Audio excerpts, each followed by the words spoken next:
जय सीताराम।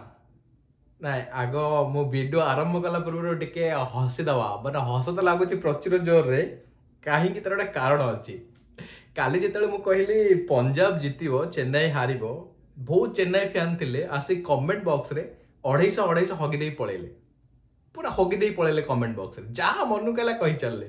ମୋତେ ତାଙ୍କୁ ପୋଛିବା ପାଇଁ ଟିକେ ଟାଇମ୍ ଲାଗିଲା। ଆଜି ଯେତେବେଳେ ମୁଁ ଦେଖିଲି ସତରେ ପଞ୍ଜାବ ଜିତି ଯାଇଛି ମୁଁ ଭାବୁଛି ଯେଉଁମାନେ କମେଣ୍ଟ ବକ୍ସରେ ଗାଳି ଦେଇଥିଲେ କି ଯେଉଁମାନେ ଯାହା ବି କହିଥିଲେ ତାଙ୍କୁ ମୁଁ ଏବେ କ'ଣ କହିବି, କିଛି କହିବିନି, ଏମିତି ଆଗକୁ ବି ଚାଲିବ। ଆଉ ଗୋଟେ କଥା କହୁଛି, ଆଜି ପର୍ଯ୍ୟନ୍ତ ଯେତିକ ଆଇପିଏଲ୍ ମ୍ୟାଚ୍ ହେଇଛି ଏଇ ବର୍ଷ ମୁଁ ଯାହା ଯାହା ପ୍ରେଡିକ୍ସନ୍ କରିଥିଲି ସେଇମାନେ ହିଁ ଜିତିଛନ୍ତି। କେବଳ ଗୋଟାଏ ପ୍ରେଡିକ୍ସନ୍ ଖରାପ ଥିଲା ଏଲ୍ଏସ୍ଜି ଆଉ ଦିଲ୍ଲୀ ସହିତ, ବାକି ସବୁ ପ୍ରେଡିକ୍ସନ୍ ସବୁ ଠିକ୍ଠାକ୍ ବାହାରିଲା। କାଲି ବି କହିଥିଲି ପଞ୍ଜାବ ଜିତିବ, ପଞ୍ଜାବ ଜିତିଲା। ଆଉ ମଜା କଥା ହେଲା ଭାରି ବଢ଼ିଆ ଲାଗିଲା ଆଜି ଚେନ୍ନାଇର ଚିତେଶ୍ୱର ପୂଜାରାର ପାରି ଦେଖିକି। ଚିତେଶ୍ୱର ପୂଜାରା ଆରେ ଖେଳୁଥିଲା, ପୂଜାରା ଖେଳୁଥିଲା ଆଜି। ସରି ଋତୁରାଜ ଗାଇକୱାଡ଼, କାହିଁକିନା ମୁଁ ତା ଖେଳ ଦେଖି ମୋତେ ଲାଗିଲା ପୂଜାରା ଫେରି ଆସିଛି। T20ରେ ଟେଷ୍ଟର ଖେଳିବା ମଜା ଆହୁରି ଭଲ ଲାଗିଲା। ବହୁତ ବଢ଼ିଆ କଥା ଆଗକୁ ଡିସ୍କସନ୍ କରିବା। ଚେନ୍ନାଇ ଫ୍ୟାନ୍ ମାନେ ଟିକେ ଦେହକୁ ନେବେନି, ଦେହକୁ ନେଲେ ବି ନିଜ ଦେହ ଖରାପ ହେବ, ମୋର କିଛି ବି ଫରକ ପଡ଼ିବନି। କାହିଁକିନା ଯେତେବେଳେ ତମେ ଗାଳି ଦେଉଛ କମେଣ୍ଟ ବକ୍ସରେ ଆସି ତମେ କିଛି ଦେଖୁନ, ଯାହା ମନକୁ ଆସୁଛି କହିଯାଉଛ ଚଳିବ, ନୋ ଡାଉଟ୍ସ, ସେଇଟା ଆପଣଙ୍କ ସଂସ୍କାର ଉପରେ ଡିପେଣ୍ଡ କରେ। ଆଜ୍ ଏ କ୍ରିକେଟ୍ ଲଭର ପ୍ରପର ଆନାଲିସିସ୍ କରି କହିବି କାହିଁକି ଚେନ୍ନାଇ ହାରିଲା, କେଉଁଠି ଭୁଲ ରହିଲା। ଆପଣ ବି ନିଜେ ବି ଯଦି ଚେନ୍ନାଇର ପ୍ରକୃତ ଫ୍ୟାନ୍ ହେଇଥିବେ ଆପଣ ବି ମୋ କଥାରେ ସହମତ ହେବେ। ଆଉ ବାକି ଯେଉଁମାନେ କ୍ରିକେଟ୍ ଲଭର, ଯଦି ମୋ ଭିଡ଼ିଓ ଆପଣଙ୍କୁ ଭଲ ଲାଗିବ ତାହେଲେ ସବସ୍କ୍ରାଇବ୍ କରିବେ। ଆପଣଙ୍କ ମନ ଆପଣଙ୍କ ଇଚ୍ଛା। ସିମ୍ପଲ୍ ଫଣ୍ଡା, ଆଗ ପ୍ରଥମେ ତାଳି ମାରାଯାଉ ଆୟୁଷ ମାତ୍ରେ ପାଇଁ। CSKର ଆୟୁଷ ମାତ୍ରେ ଅଣ୍ଡର-19 ଇଣ୍ଡିଆର କ୍ୟାପ୍ଟେନ୍। नो डाउट्स ଯଦି ସେ ସେତିକି ପରଫର୍ମାନ୍ସ ନ ଦେଇଥାନ୍ତା ଚେନ୍ନାଇ 200 ଟପି ନଥାନ୍ତା। ଏଇଟା ହେଲା ପ୍ରଥମେ। ସେକେଣ୍ଡ ଥର ପାଇଁ ତାଳି ମରାଯାଉ ଶ୍ରେୟସ ଅୟର, ସରପଞ୍ଚ ଆମେ ଯାହାକୁ କହୁ, ପଞ୍ଜାବର କ୍ୟାପ୍ଟେନ୍ ଶ୍ରେୟସ ଅୟର ପାଇଁ। କାହିଁକି ଶ୍ରେୟସ ଅୟରକୁ ମୋତେ ଲାଗୁଛି T20ର କ୍ୟାପ୍ଟେନ୍ ହେବା ଦରକାର, ସୂର୍ଯ୍ୟକୁମାର ଯାଦବକୁ ବସେଇବା ଦରକାର। ଯଦି ଶ୍ରେୟସ ଅୟର ସୂର୍ଯ୍ୟକୁମାର ଯାଦବ ଜାଗାରେ ଖେଳିଥାନ୍ତା ନା, ଇଣ୍ଡିଆ ଏମିତି ବି T20 ଜିତିଥାନ୍ତା କିନ୍ତୁ ବହୁତ କଣ୍ଟ୍ରିବ୍ୟୁସନ୍ କରିଥାନ୍ତା। ଶ୍ରେୟସ ଅୟର ପାଇଁ ଜୋରଦାର ତାଳି।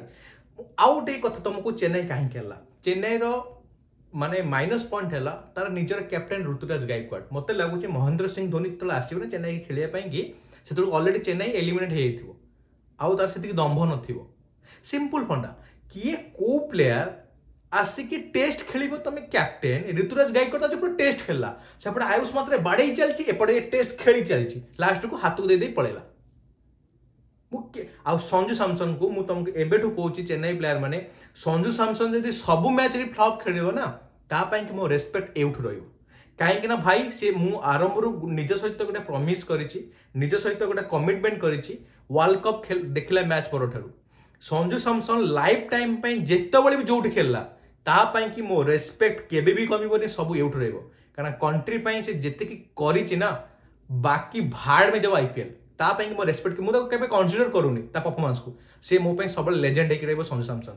ଆଉ ଗାଇକୱାଡ଼ ପାଇଁ ଏତିକି କହିବି, ଆଜି ପିଚ୍ରେ ମୋତେ ଲାଗୁଛି ଯୋଉ ରେଟ୍ରେ ବେଜିତ କଲା, ଯୋଉ ରେଟ୍ରେ ମାନେ ଧଜିଆ ଉଡ଼େଇଦେଲା ଚେନ୍ନାଇର, ମୋତେ ଭାରି ଖୁସି ଲାଗିଲା ଯେ ଚିତେଶ୍ୱର ପୂଜାରା ସ୍ୱୟଂ ଫେରି ଆସିଛି। ଆଉ ମୋତେ ଲାଗୁଛି ପୂଜାରେ ଖେଳିଥିଲା ଆଉ ଗୋଟେ ଭଲ ଖେଳିଥାନ୍ତା ଗାଇକୱାଡ଼ ବଦଳରେ।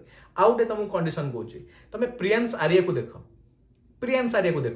11ଟା ବଲ୍ 39 ଆଉଟ୍ ତ ହେଇଥିଲା, 10ଟା ବଲ୍ 39 ମାରି ଦେଇଥିଲା। ତମେ ପ୍ରପସିବ୍ରନକୁ ଦେଖ, ଛୋଟ ସେୱାଗ ଚାଞ୍ଚି ପକେଇଲା, ଆରମ୍ଭରୁ ଚାଞ୍ଚି ପକେଇଲା। ଆରେ ପାୱାର ପ୍ଲେରେ ହିଁ ଖେଳ ଦେଖାଯାଏ, ପାୱାର ପ୍ଲେରେ ହିଁ ଡିସାଇଡ୍ କରେ ଯେ କିଏ ମ୍ୟାଚ୍ ଜିତୁଛି କିଏ ମ୍ୟାଚ୍ ହାରୁଛି। ପିଢ଼ା ପକେଇଦେଲା ଆଜି ଋତୁରାଜ ଗାଇକୱାଡ଼ ଅଛି, ପିଢ଼ା ପକେଇଦେଲା ପୁରା। ଦ୍ରାବିଡ଼ି ବି ଲାଜ କରୁଥିବ, ଭାଇ ମୁଁ ତୋଠୁ ଭଲ ଖେଳୁଥିଲି। ତମେ ଗୋଟେ କଥା କୁହ, ତମେ ଦୀପାବଳିରେ ବହୁତ ବାଣ କିଣିଲ, ପ୍ରଚୁର ବାଣ, 5,000 10,000 ସବୁଠୁ ହାଏଷ୍ଟ ଟଙ୍କା ଦେଇ ତମ ଗାଁରେ ତମେ ବାଣ କିଣିଲ, କିନ୍ତୁ ଗୋଟାଏ ବି ଫୁଟେଇଲନି। କାହିଁକି? ତମେ ରିଜିନ୍ ଦେବ, ହଁ ଯଦି ମୁଁ ରକେଟ୍ ଛାଡ଼ିଥାନ୍ତି କାହା ଘରେ ପଶିଯାଇଥାନ୍ତା, କି ଜଳି ଯାଇଥାନ୍ତା, ମରିଯାଇଥାନ୍ତା, ମୁଁ କାଲି ଫୁଟେଇବି, ଦୀପାବଳି ସରିଯାଉ ମୁଁ କାଲି ଫୁଟେଇବି। ଚେନ୍ନାଇ ସେୟା କଲା, 14 କୋଟିରେ କିଣିଲା କାହାକୁ? ପ୍ରଶାନ୍ତ ବିର୍କି, ଜାଡେଜାର ରିପ୍ଲେସମେଣ୍ଟରେ ପ୍ରଶାନ୍ତ ବିର୍କି ଚେନ୍ନାଇ କିଣିଲା 14 କୋଟି 20 ଲକ୍ଷରେ। ଗୋଟେ ଓଭର ବି ବୋଲିଂ ଦେଇନି।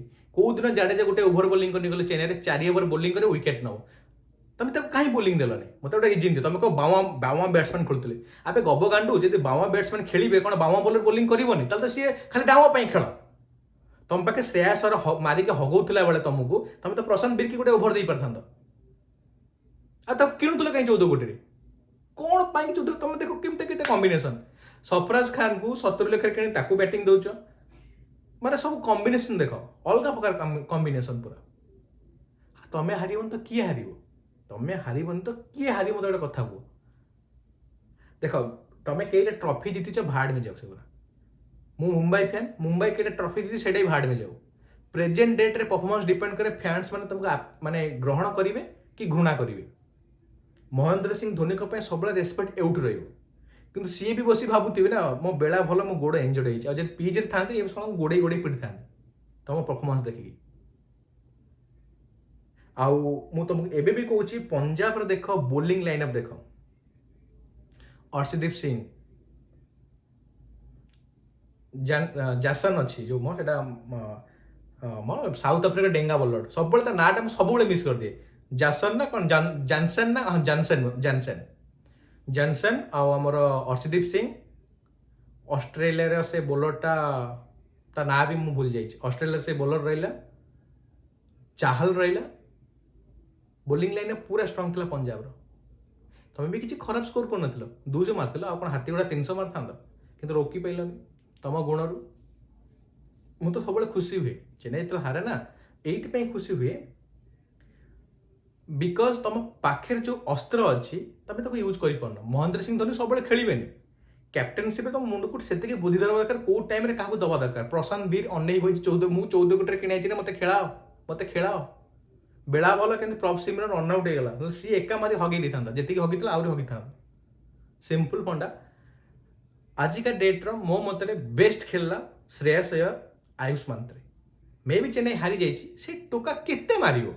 गोटे एग्रेसिव मारे आउटे पिढ़ा पकाऊे मुझे माने चेन्नई मत लगा किए ओपनिंग आसता देख ब्रेविस तो नो डाउट्स भल प्लेयर मे भी इंजर्ड अच्छी मुझे खेल माने मो मुंडे था मुझे प्लेइंग 11 बनई था मु भाई संजू सैमसन सहित आयुष मांत्रे को छाड़ता सिंपल आयुष मांत्रे को छाड़ता पावर प्लेयर दिजन जाक मारे आउटे उर्विल पटेल अच्छी उर्विल पटेल देख चेन्नई स्क्वाड उर्विल पटेल अच्छी सी भी धुआं कर तुम खेल ना से चेन्नई हारला जी गाड़ी दवा कथा दियो मोर किसी मतलब नहीं आज ए क्रिकेट फैन मु तुमको कहीदेली चेन्नई ता गुणर हारी कालिका मैच किए जीत मुझे कहूँ कालिका मैच क्या सहित अच्छे मुझे जानी देखी दूँ काली मैच